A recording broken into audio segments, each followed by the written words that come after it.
Como vocês sabem, né, esse encontro, né, junto comigo, é para a gente conversar sobre como você pode ajudar uma criança autista a se comunicar. O meu nome é Carla, né, Carla Uliane, para quem não me conhece. E hoje a gente vai falar sobre o diagnóstico de autismo, né? Como descobrir se o meu filho é ou não autista.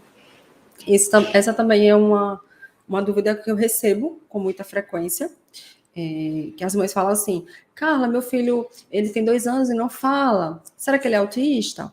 Ou então, Carla, meu filho, ele falava algumas palavrinhas com o ano, até 1 ano e meio, depois ele parou de falar, será que ele é autista? Então, eu recebo essa dúvida com muita frequência, e como vocês sabem, né, eu busco trazer esses questionamentos, transformar esses questionamentos em conteúdos, seja uma live mais aprofundada ou um vídeo mais curto, mas sempre a partir das dúvidas de vocês. E como essa é uma dúvida muito comum, vamos falar sobre isso hoje, sobre o diagnóstico, né? Especificamente o diagnóstico de autismo, que é a área que eu atuo, certo? Então, esse é o primeiro ponto, é você descobrir se o seu filho é ou não autista. E qual seria, então, o primeiro passo para isso, né? Eu vou falar ao longo da aula sobre o passo a passo para você conseguir, né, ter essa confirmação ou descartar esse diagnóstico. Mas é importante saber que, antes de mais nada, você precisa saber que o diagnóstico, ele não é, como posso dizer, não é não é o fim, né, não é um destino, na verdade, né? Ele é um caminho, é um processo. Algumas crianças acabam sendo diagnosticadas assim mais rapidamente, por apresentarem mais características, digamos assim, visíveis. Já tem outras que são mais sutis, então o médico ele pede um pouco mais de tempo para investigar, tem mais cautela. Isso vai depender muito da conduta do médico, né? Mas, de toda forma, é importante a gente entender que é realmente um caminho, é um processo. E antes mesmo eu vou trazer aqui uma reflexão assim, importante sobre isso, né? Eu já escutei várias vezes as mães, ou até alguns profissionais também falando assim, mas o diagnóstico é um rótulo, né? Isso você vai acabar rotulando a criança. E eu sou uma pessoa que eu gosto de escutar as pessoas, de entender os pontos de vista, mas ao mesmo tempo eu busco ter o meu próprio ponto de vista, né? Quando é algo que eu posso opinar, não estou falando de evidências científicas aqui, estou falando sobre opiniões. E como eu sempre escutei mães e alguns profissionais, a partir do momento que eu comecei a conviver, conhecer e ouvir autistas adultos, eu sempre escutava frases parecidas, lembrando que um autista nunca é igual ao outro, tá? A gente sabe muito bem disso, mas é importante reforçar.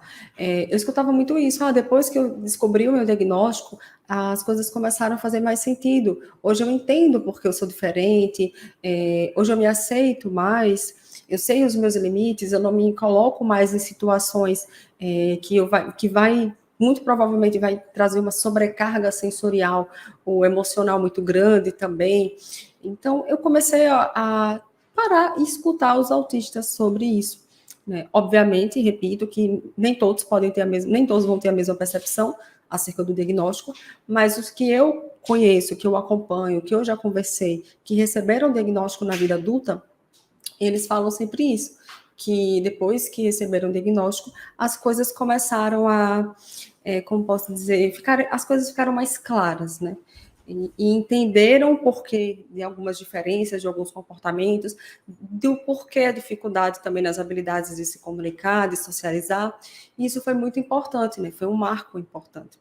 E certa vez, eu não lembro foi um dos autistas adultos que eu acompanho, que ele falou assim, rótulo é você ser chamado de esquisito, de estranho, de nerd, de antipático, de mal educado, de arrogante, e tantos outros adjetivos que ele recebia antes de descobrir que ele era autista.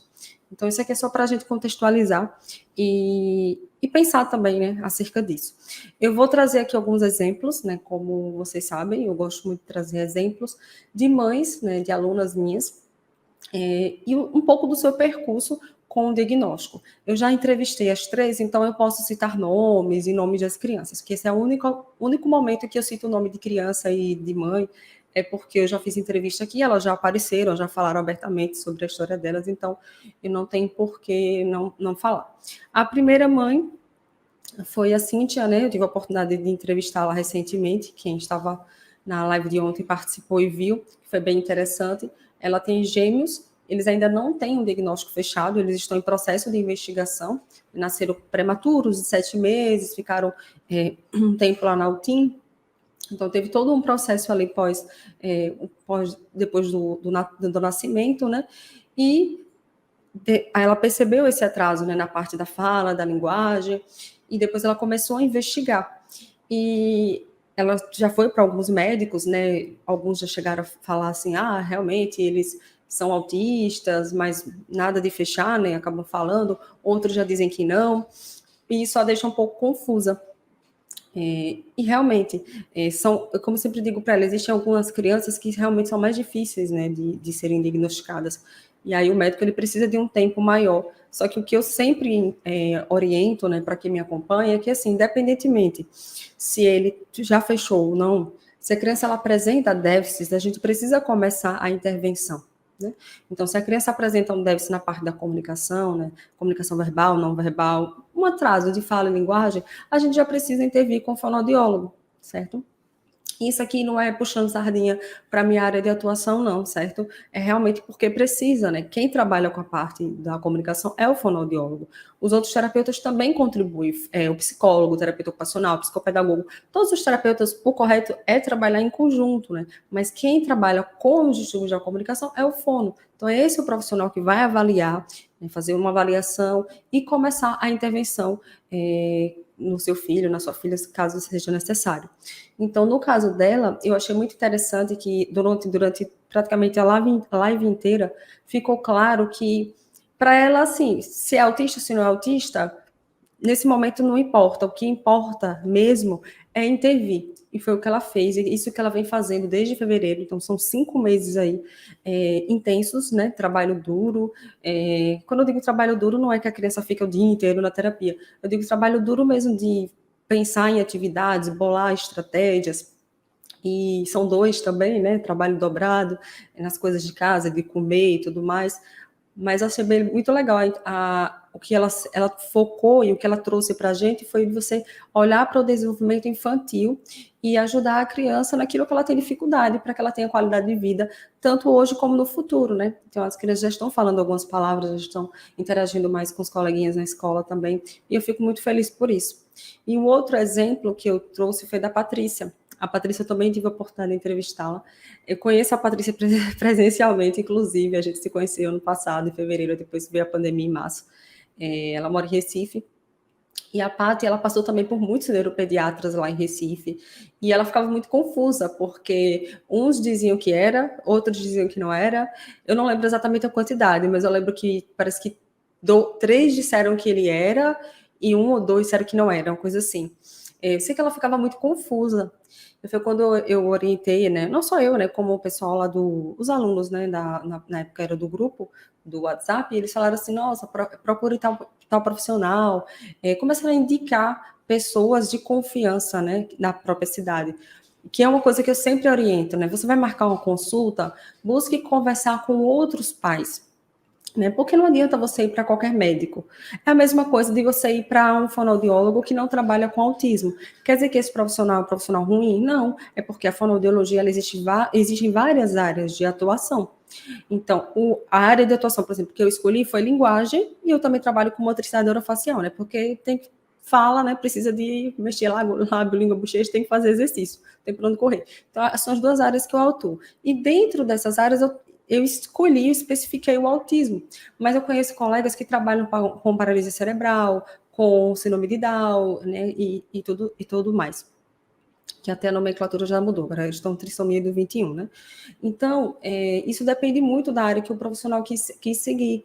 A gente não é médico, né? Nós não somos médicos, mas, por exemplo, se nós atuarmos no serviço público, a gente acaba sendo generalista, a gente atende o que chegar. Né, as demandas que chegam, a gente precisa atender, não pode escolher por área, né, diferente do consultório. E a Patrícia, ela ficou muito perdida, porque Recife é uma cidade muito grande, né, ela não conhecia ninguém, ela não tinha contato até então com o autismo.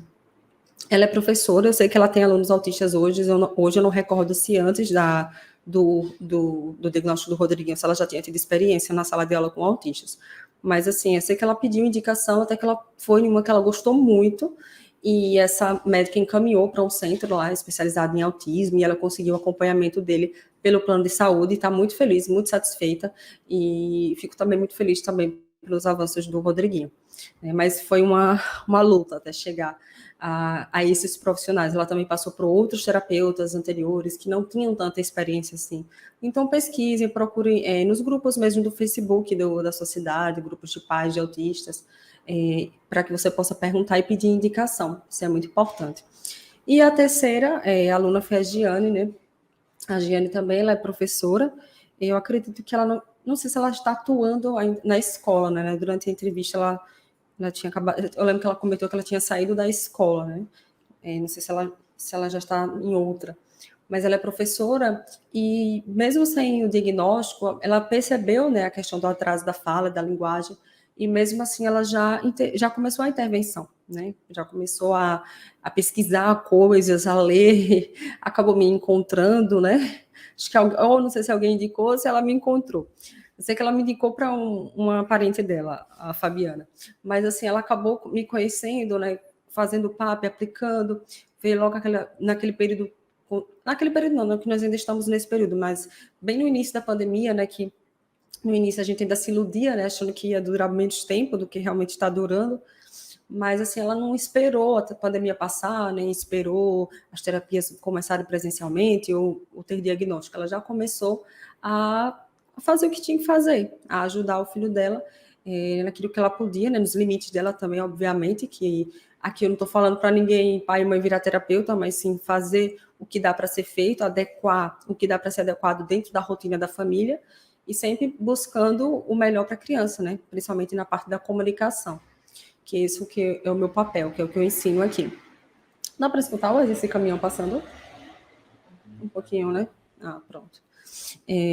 Agora eu vou trazer aqui algumas frases que eu escuto com muita frequência, sabe? Principalmente quando as mães elas começam a perceber que a criança ela está com algumas. No início, às vezes, a mãe nem pensa em autismo, às vezes ela nunca nem ouviu falar de autismo, não, ou então ouviu falar assim por alto, mas não sabe de fato o que é, né? Então, ela primeiro percebe o atraso na fala. Pelo menos o que as minhas alunas me relatam, e no consultório que eu recebia também com muita frequência, é que a primeira característica que a mãe percebia é o atraso de fala, né? Ou a ausência de fala, na verdade. Aquela criança, vou dar um exemplo, uma criança com 2 anos que não fala nada. E aí, o que é que acontece? Essa mãe, às vezes, procura o marido, ou às vezes a sogra, ou até mesmo os pais dela mesmo, né? Os avós maternos, para poder conversar, desabafar, dizer, eu acho que ele está um pouco atrasado para a idade dele e tal. E aí, às vezes, a sogra fala, mas o pai dele também fazia isso, né? O pai dele também era assim, o pai dele também demorou para falar, também. Enfim, aí começa aqueles comentários, não, porque cada criança tem seu tempo.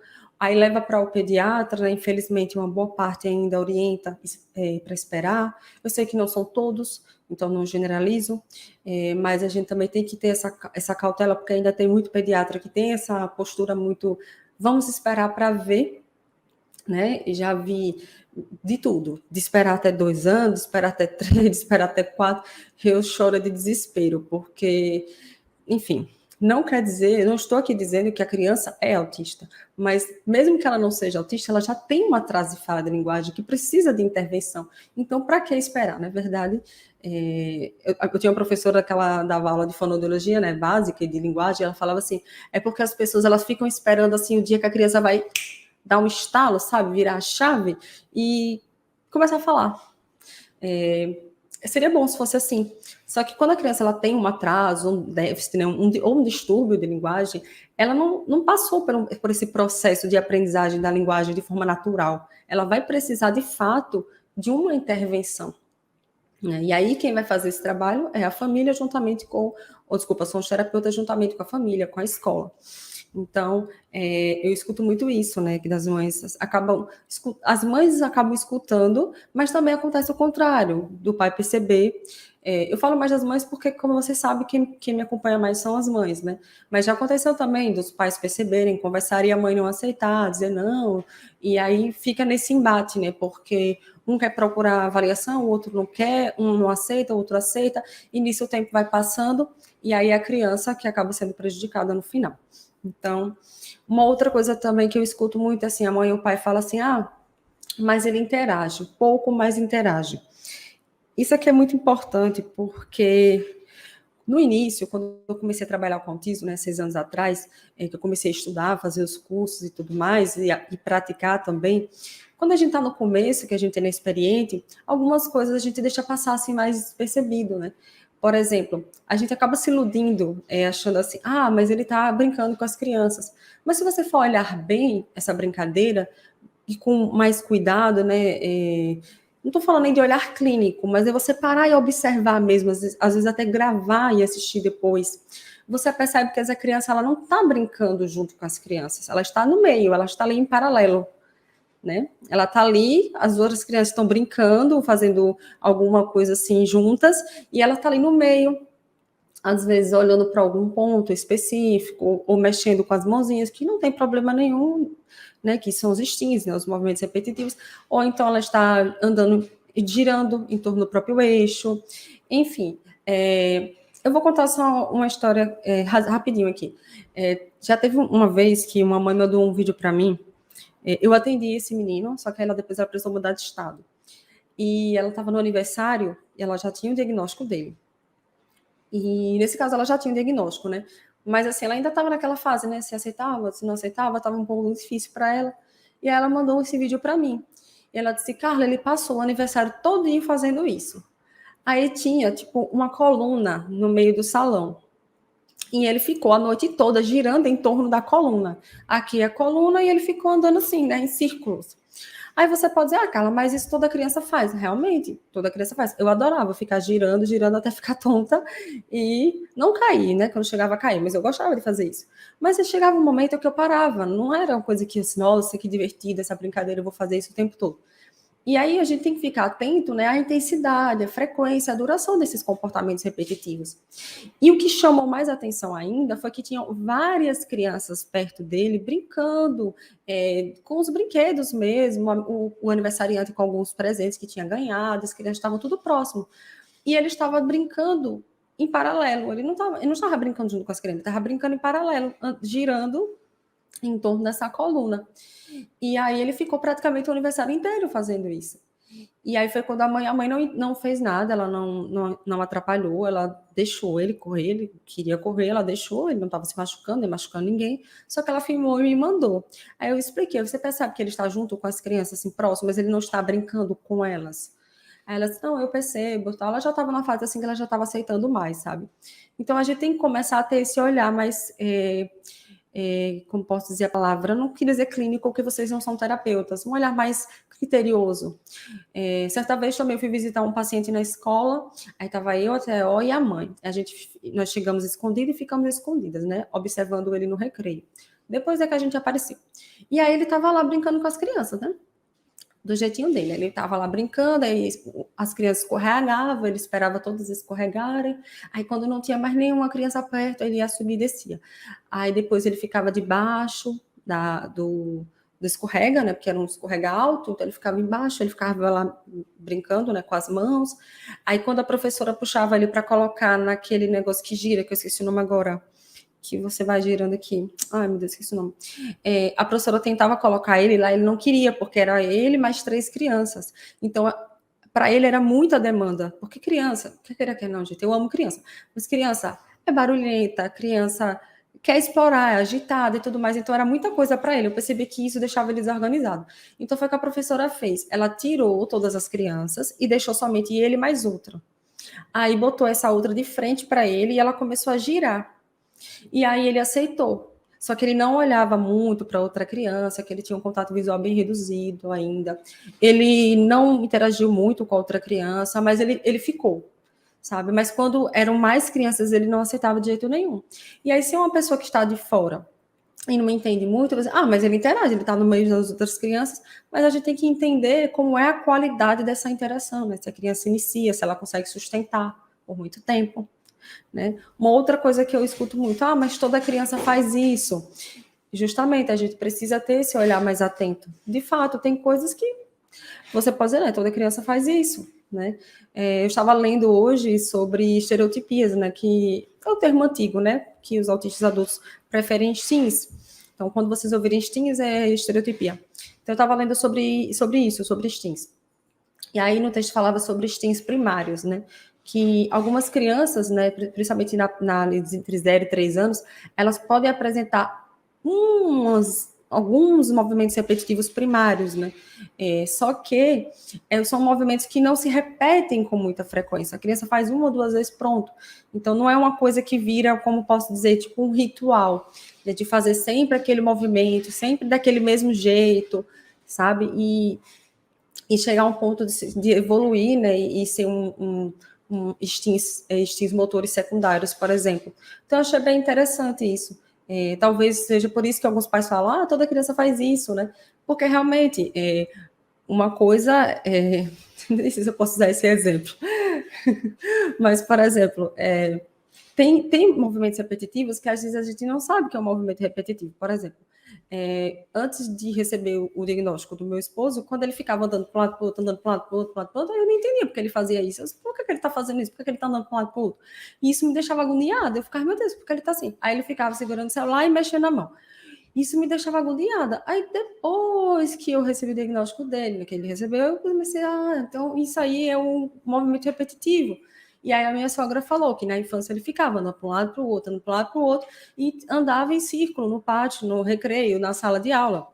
Ele tinha muito isso, de ficar andando em círculo e correndo para um lado para o outro. Então, não é uma coisa que a criança faz uma ou duas vezes, quando a criança ela faz com muita intensidade, com muita frequência, sabe? E que muitas vezes ela não vai parar se, por exemplo, se ela estiver fazendo algum comportamento repetitivo que está causando algum prejuízo físico nela, que não era o caso do meu esposo, mas às vezes a criança faz isso, né? E isso pode machucar. Então, ela precisa muitas vezes da intervenção do adulto quando é um movimento que vai causar um prejuízo físico. Então, a gente tem que tomar cuidado com essas coisas, certo? Uma outra coisa que eu escuto muito, que acaba atrapalhando o diagnóstico, é quando os pais falam assim, mas ele fala.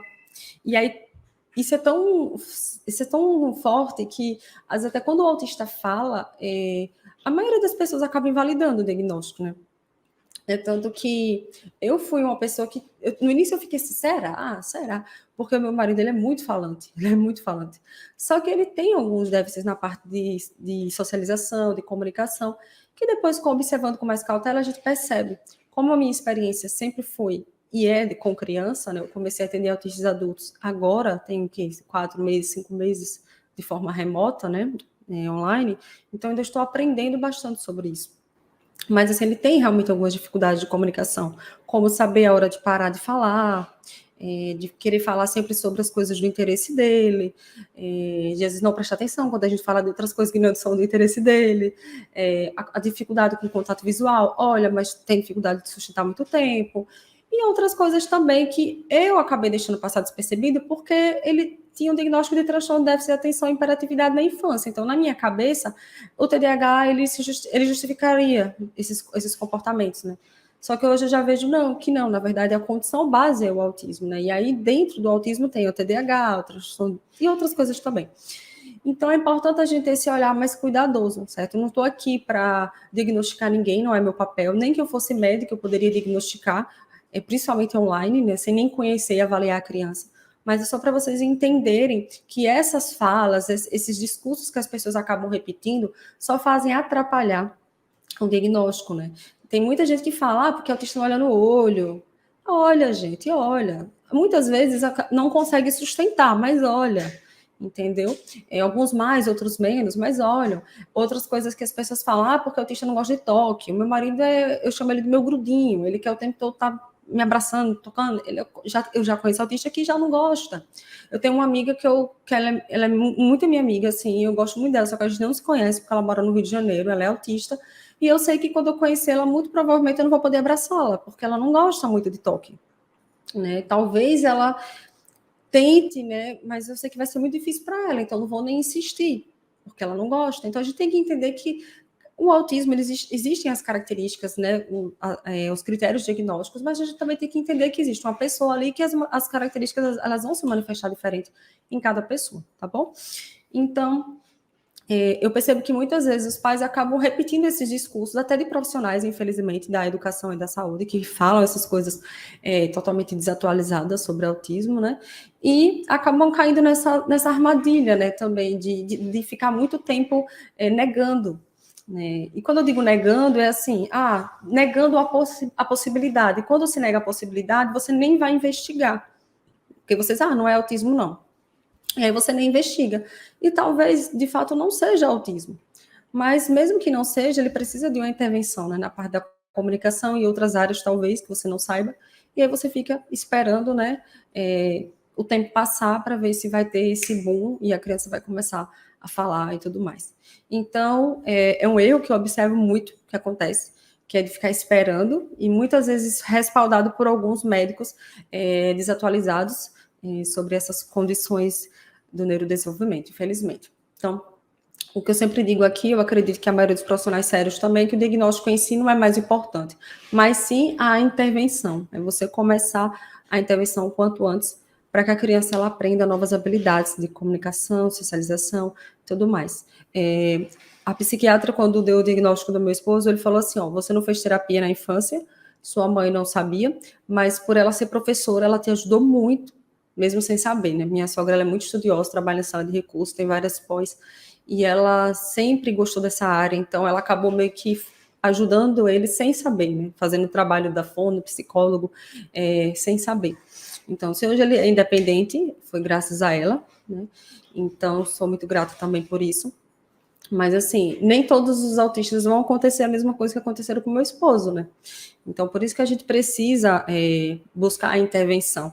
Eu costumo dizer que o Wesley é realmente um ponto, assim, porque ele, para as dificuldades que ele teve na infância e algumas na adolescência, hoje ele está bem até na vida adulta, mas faz terapia e tudo mais, certo? Então, isso é muito importante, a gente buscar e investigar o quanto antes melhor e intervir também, certo? Então, o que é que você precisa fazer, né? O que você precisa observar? Eu acredito que, na verdade, isso seria o tema até para uma outra live, né? Falar sobre os sinais, né? Os principais. Já tem, né? Eu vou dar uma resumida, porque senão a gente vai se estender bastante nessa parte das características. Isso aí é um tema para uma outra live. Inclusive, até meu esposo me lembrou que eu tenho um vídeo no YouTube, os sinais do autismo, né? Que eu falo alguns sinais. Não quer dizer que a criança ela precisa preencher todos aqueles sinais, mas se tiver 5 ou mais, a gente já liga já fica contendo, assim, liga sinal de alerta, né? Digamos assim. Então, para que a criança ela esteja dentro do espectro, ela precisa apresentar o déficit na comunicação social e também a presença de comportamentos restritos e repetitivos, certo? Eu vou explicar aqui resumidamente, certo? Porque eu acho melhor não, né? Mas é melhor fazer uma outra live sobre isso. Certo. Tá bom. Então, vamos lá, então. Vamos lá, vamos falar déficit na comunicação social. Então, tem crianças autistas que demoram para falar, certo? Mas também tem crianças que elas falam no tempo certo, no tempo que a gente fala, no tempo esperado, né? Às vezes atrasa alguns meses, mas começa a falar. Só que a gente tem que olhar a comunicação como um todo. Essa criança, ela fala com o intuito de se comunicar com o outro, de pedir algo, de mostrar algo enquanto brinca, para nomear o que ela está fazendo, ela interage com o outro, ela tem iniciativa, ela chama para brincar, ou então ela até chama, mas ela consegue sustentar essa interação, ela consegue ficar ali muito tempo. Como é a qualidade dessa interação? O contato visual. Como é o contato visual? É reduzido? Ou então a criança até olha, mas ela não consegue fixar muito tempo? Ela logo já perde o interesse e sai? Ela te imita? Essa criança ela te imita? Imitações motoras, bater palma, bater pé, imitar alguns sons que você faz durante a brincadeira, algumas onomatopeias, uau, uau, miau, com os lábios. A criança ela te imita, a imitação ela é muito importante. Então, são algumas características, sim, e a gente precisa estar atento a elas. Eu não vou, como eu falei, não vou entrar mais a fundo em todos os detalhes, porque realmente aí já seria ficaria muito superficial e esse é um tema para uma outra live. Eu até tenho uma live, um vídeo sobre isso no YouTube, certo? Então, a gente precisa ficar atento a esses sinais, né? Os pais sempre falam assim para mim, Carla, antes de eu receber o diagnóstico, o meu filho, a minha filha, ele não apontava, ele não me pedia as coisas falando, ele me pegava pela mão, me puxava, me levava até o que ele queria, às vezes eu fazia assim, para eu colocar no braço, ou então ficava esperando para eu entregar, né, o objeto, mas ele me fazia de ferramenta. Então, a gente já começa a perceber isso, né? A criança que não utiliza uma linguagem não verbal ainda, né? E os gestos, eles precedem a fala, né? Então, a criança ela ainda não consegue apontar, não consegue fazer assim, dar tchau, ela não consegue falar, por exemplo, papá, mamã, a criança com 1 ano, a gente já espera que fale um papá, mamã, água, para água, vovó é bobó, né? Leite é tetê. Então, a gente precisa ficar atento a isso, né? A imitação também que eu falei, e várias outras questões também. E o que seria também essa presença de comportamentos restritos e repetitivos, né? Às vezes os pais acabam achando que somente o flapping, né? Acho que somente isso aqui, que é esse acho que é o mais conhecido, né? O mais comum. Quando alguém vê uma criança fazendo isso muito, muito, muito tempo, aí eu acredito que se a pessoa já ouviu falar, pelo menos, de autismo, pode passar pela cabeça a possibilidade daquela criança ser autista. Mas não é só isso, tá? Existem vários outros comportamentos restritos e repetitivos. Eu trouxe aqui o exemplo do meu esposo, né? Que era ele andar para um lado, para o outro, andar para um lado, para o outro. E de uma coisa que é uma vez só, né? Várias vezes. Andar em círculos, o balanceio, assim. Tem que, é porque eu não sei imitar, tem que fazer assim. Colocar as coisas muito próximo do rosto, né, para ver nessa busca visual. Deixa eu ver, as estereotipias vocais também, né, ficar repetindo sons, o mesmo som várias e várias vezes. Isso acontece principalmente com autistas não falantes ainda, quando eles estão assim fazendo os instintos com o corpo, acaba soltando os vocais também, né? Então, tudo isso. Questões sensoriais também envolvidas, às vezes a criança é muito hipersensível, como eu falei do exemplo do toque, né? Então, o toque acaba sendo aversivo para essas crianças ou adultos também, né, pessoas, e outros já são mais hipossensíveis, então gostam daqueles abraços mais profundos, né, com mais força, mais pressão. Então, tudo isso a gente precisa prestar atenção. A presença de ecolalias. Às vezes os pais falam assim para mim, Carla, mas ele fala. E aí você tem que observar, ele fala mesmo, ou ele está repetindo um trecho de um desenho que ele gosta, de uma música que ele gosta, ou ele está te repetindo exatamente do jeito que você falou, até com a mesma entonação. Por exemplo, você pergunta assim, você quer suco? É, criança, você quer suco? Ela te imita, né? Às vezes os pais acabam deixa passar despercebido, porque acham isso engraçadinho, né? E, de fato, a ecolalia, ela faz parte, né? Quando a criança ela está aprendendo a falar, ela ecoa muito o adulto.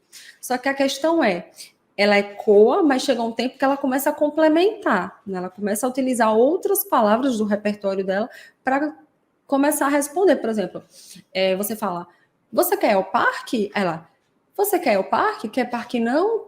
Então, aos poucos, a criança ela começa a complementar. Depois, eu não quero ir para o parque, então ela começa a já entrar num diálogo, né, na parte da reciprocidade. Então, a ecolalia, ela não está presente somente no autismo, tá? Mas ela é uma característica bem peculiar da comunicação, né, nos autistas. Eu não conheço nenhum autista que não tenha ecolalia. Obviamente que quando eles crescem, talvez eles busquem algumas estratégias, não sei, para disfarçar mais, só que vez ou outra ela aparece, certo? E muitas vezes dentro de um contexto, e a gente não percebe que é uma ecolalia. A minha paciente mais velha, né, hoje ela já está com 10 anos, ela utiliza a cola ali ainda, só que ela utiliza dentro de um contexto, ela consegue utilizar a entonação dela de uma forma que não é como antes, que ela fazia até com a mesma entonação da Dora, né? Que ela sempre teve muita colalia tardia. Hoje ela utiliza lá, fala, mas até a entonação dela ela já consegue ajustar. Então a gente tem que observar isso também, certo? São muitas coisas, hiperfocos, então a criança, ela gosta muito de uma coisa, vou dar um exemplo, um carro, então ela só quer brincar com o carro, leva o carro para todo lugar, só quer assistir vídeo de carro, só quer desenho de carro, pintar, tudo que for relacionado a carro, às vezes não aceita uma outra coisa, né? Eu costumo dizer que o hiperfoco é um interesse muito mais intenso do que, por exemplo, eu gosto de uma série, pronto, eu gosto de N, já assisti N 2 vezes, uma vez sozinha e agora assisti com o Wesley, assisti recentemente com ele. Só que se você pensar, por exemplo, eu tenho uma amiga que é autista que ela tem hiperfoco em Star Wars, então ela já assistiu o filme de Star Wars trilhões de vezes. Ela já decorou todas as falas, entendeu? Ela já decorou as falas dos desenhos, já sabe tudo. Aí pesquisa sobre os personagens, pesquisa o nome, tudo, pesquisa de tudo que você imaginar, a pessoa sabe, porque é um interesse muito intenso, sabe? Não é uma coisa assim, eu gosto da série, vou assistir umas 2, 3 vezes, vou indicar, vou ler o livro, não. É um interesse muito mais intenso, certo? E aqui a gente vai chegar na parte da consulta, né? Da tão esperada consulta com o neuropediatra ou psiquiatra infantil. Como eu falei anteriormente, pesquise, né, para não ir em qualquer profissional. Busque um que tenha experiência. E se você não se sentir seguro, não tem problema, você pode pedir uma segunda opinião. Quando eu digo não se sentir seguro, é quando você faz pergunta e o médico dá uma resposta muito genérica, ou ele desconversa, ou você pergunta sobre a medicação, ele não te explica direito, quando você não sente tanta confiança e abertura também do profissional. Então, nesse caso, você pode até deve procurar uma segunda opinião, não tem problema nenhum. É diferente de você ir para um profissional que te esclarece tudo, que te explica tudo direitinho, que você sai com todas as suas dúvidas ali esclarecidas e que você sentiu total confiança, sabe? É totalmente diferente, né?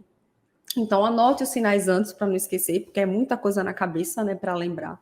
Então, você já anota antes. Na consulta do meu esposo, como minha sogra não pôde ir devido à pandemia, ela escreveu um relatório. Como ela é professora, né, ela escreveu um relatório da infância de Wesley. Foram 2 páginas e meia. Se um dia ela permitir, eu leio aqui. Ela escreveu com mínimos detalhes. Parecia que ela, tipo assim, parecia não, porque ela lembra de tudo, né? Ele tem 28 anos. Ela lembra de tudo. A única coisa que ela não lembra é com quantos anos exatamente ele começou a falar. Ela só sabe que ele atrasou, mas não lembra exatamente a idade. Mas ela descreveu tudo antes. E isso ajudou muito a médica, porque teve o histórico da infância dele ali registrado, né? E a memória da minha sogra é muito boa mesmo. Então, anotar todas as características que você percebe, as dúvidas que você também tem, isso é importante. Fazer esse pequeno relatório, né? Com o que mudou entre as consultas, então, se for uma consulta e retorno, você também fazer esse pequeno relatório do que aconteceu nesse período aí de 2, 3 meses entre uma consulta e outra. Se possível, eu digo se possível porque também às vezes o médico não vê, né? Mas é importante você gravar alguns vídeos curtos, vídeos até 1 minuto, ou até mais curtos mesmo, ele brincando com outras crianças, brincando com o irmão, dele conversando, enfim, alguns momentos, vocês fazendo alguma atividade com ele, esses momentos mais estratégicos, digamos assim, para mostrar lá durante a consulta, certo? Deixa eu ver aqui o que mais. Pedir os relatórios dos terapeutas é importante. Então, se a criança já faz acompanhamento, pedir os relatórios dos terapeutas, fono, psicólogo, terapeuta ocupacional, porque aí você leva para consulta e já vai ajudar também o médico, porque quer queira, quer não, nós terapeutas estamos toda semana, né? E o médico a cada 2 meses, a cada 3 meses, então demora um pouco mais. Então, é importante ter esses relatórios da escola também. Eu sei que a gente está no período de pandemia, algumas escolas já retornaram, outras não. Mas se você puder e tiver esse relatório também ajuda, porque, quer não, ele está ali num contexto com mais crianças envolvidas, né? Então, exige mais da sua criança, né? Essa parte das habilidades, tanto comunicativas como sociais. Então, é importante levar esses relatórios. E se o médico fechar o diagnóstico, né, de autismo, porque assim, tem crianças que apresentam muitas características e o médico ele fecha de primeira. Já tem outros que, por exemplo, digamos que o seu filho não faça nenhuma terapia. Aí o médico ele pode levantar uma hipótese, mas não fechar. Então ele coloca lá como hipótese diagnóstica, né, o TEA, transtorno do espectro autista F84, que é o CID-F84. Aí ele encaminha para as terapias, para psicólogo, geralmente eles encaminham para psicólogo, fonoaudiólogo, terapeuta ocupacional. O fisioterapeuta também é importante, né? Mas infelizmente eles acabam não encaminhando. A parte motora ela está presente em mais de 80% dos autistas apresentam algum déficit motor. Então, o fisioterapeuta é muito importante. Então, eles encaminham para os terapeutas e depois pede para voltar depois de 8 sessões, né? Geralmente 2 meses, com os relatórios. A médica que eu encaminho aqui na minha cidade, ela faz isso, e ela fica acompanhando e troca informação com os terapeutas, então isso é muito importante. Mas assim, se ele não fizer isso, ele fechar, aí você pede um laudo mais completo, principalmente se você for buscar o tratamento pelo plano de saúde, né? Então, colocar além do CID, quais terapias ele precisa. Muitas vezes tem plano que é bem chatinho, então eles exigem que o médico coloque quantas vezes por semana, ou quantas horas por semana, né? Quantas vezes por semana é a quantidade de horas também, o suporte necessário na escola. Então, para vocês conseguirem os direitos, precisa desse laudo mais detalhado, né? Tem planos que são mais chatinhos do que outros, certo? Então, é isso. Eu acredito que eu já passei por todas as informações, né? Só para recapitular, né? Repesquisar, né? Com outros pais que já passaram por esse momento, né? De busca pelo diagnóstico. Às vezes você não conhece ninguém próximo, ninguém da sua família, mas às vezes um amigo conhece. Assim, pelo menos na minha cidade, hoje já tem, né, outras pessoas que trabalham com autismo, outras fonos também, outros profissionais, mas assim, pelo menos das pessoas assim que eu estudei, né, no ensino médio, no fundamental, a maioria das pessoas quando sabem de alguma coisa, ou suspeita de autismo, eles acabam me procurando, né? Eu acho que porque, como eu só trabalho com autismo, então já associou, né? Carla Autismo. Então, qualquer dúvida de autismo me procura.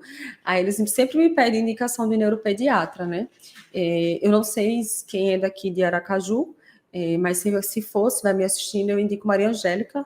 Ela é maravilhosa, uma pessoa muito competente, muito, muito humana, maravilhosa, muito responsável. Eu admiro muito o trabalho dela. Então, Maria Angélica, ela tem na Elo. Maria Angélica Dantas. Então, pesquise, se você não for de Aracaju, né?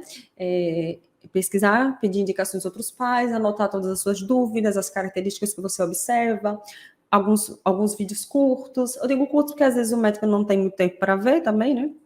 Então, selecione os vídeos principais e curtos, leve relatórios que tiver de outros terapeutas, da escola, ou até de outros médicos, né? Exames que talvez ele tenha solicitado. E é isso. E comece a intervenção o quanto antes, independentemente se tem diagnóstico ou não. Se você, os terapeutas e o médico já perceberam o atraso, comece a intervenção o quanto antes, porque é uma coisa, te digo, mal não vai fazer, muito pelo contrário. Seu filho ele só tem a ganhar, ele só vai aprender habilidades. E eu prefiro pecar por excesso do que por falta, tá bom? Se fosse meu filho, com certeza eu não esperaria. Eu costumo até falar isso, sabe? Quando as mães falam as coisas dos pediatras, eu fico pensando assim, se fosse o filho do pediatra, ele ia esperar até 3 anos para procurar um fono? Não ia. Não ia. Com certeza ele ia procurar um fono. Então, por que orienta isso para os filhos dos outros, não é verdade? Então, vamos lá, que já tá aí? A Dayana já tá aí? Já chegou? Nunca tá ali o técnico. Uma indicação em Recife e Salvador. Indicação em Recife e Salvador. Em Recife, eu tenho muitos alunos de Recife, mas eu não consigo lembrar o nome da neuropediatra de que Patrícia foi. Eu não consigo lembrar. Só se eu perguntar a ela. Deixa eu anotar, viu? Porque a cabeça da pessoa... tem um papel aqui. Recife, eu tenho que perguntar a Patrícia. Salvador, eu sei de uma Adriana, que eu não lembro o sobrenome. Porque Salvador é bem grande também, né? Em São Paulo eu indico Débora Kestes e Raquel Del Monde. Aqui eu indico Maria Angélica. Recife, eu tenho que perguntar a Paty. Que Paty foi a que eu trouxe o exemplo, né? Que ela passou por uns 4 ou 5, até achar essa que ela gostou muito e que encaminhou para um centro especializado de autismo e que ele conseguiu todo o tratamento pelo plano de saúde, que eu não sei qual é o plano de saúde dela. E Salvador. Neuropediatra. Sabe um perfil legal que dá para vocês pesquisarem profissionais?